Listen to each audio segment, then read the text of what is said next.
Good morning, শুভ সকাল। আশা করি সবাই ভালো আছো, আমরাও ভালোই আছি। তো আমার সব কাজকর্ম শেষ, আমি রান্নাঘরে যাব ওদের টিফিন বানাতে। আর মেয়েকে আমি এখনও উঠাইনি, পরে উঠাবো টিফিন রেডি হয়ে গেলে। পরে চলে আসলাম মেয়েকে নিয়ে, আর ছেলে তো আগেই চলে গেছে। আর এদিকে এসে দেখি রাস্তায় অনেক জ্যাম। ওর বাবা বললো তে আমি মেন রোডে দাঁড়াই, তুমি ওকে নিয়ে যাও। তো আমি ওকে নিয়ে হেঁটে হেঁটে যাচ্ছি।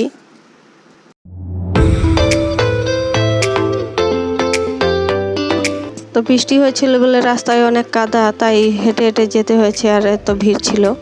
তো মেয়েকে দিয়ে এসে আমি চান টান করে পূজা দিয়ে রান্নাঘরে ঢুকে গেলাম ওর বাবার টিফিন রেডি করতে আবার।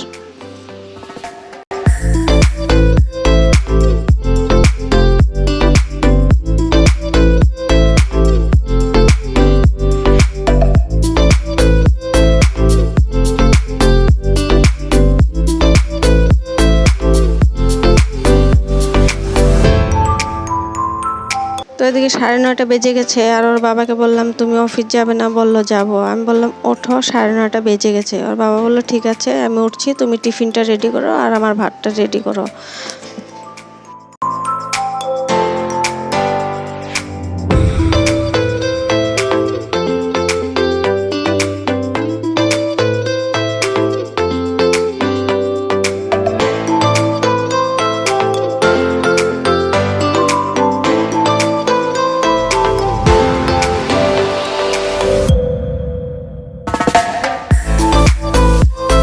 ওর বাবা যাওয়ার পরে আমিও রেডি হয়ে নিচ্ছি, মেয়েকে আনতে যাব। তো আকাশের দিকে তাকিয়ে দেখি পুরো কালো হয়ে গেছে, মেঘ করেছে, আর এদিকে হাওয়াও দিচ্ছে। তো বৃষ্টির রাস্তাতেই আমাদেরকে ধরে নাকি, তাই ভাবছিলাম মনে মনে। তো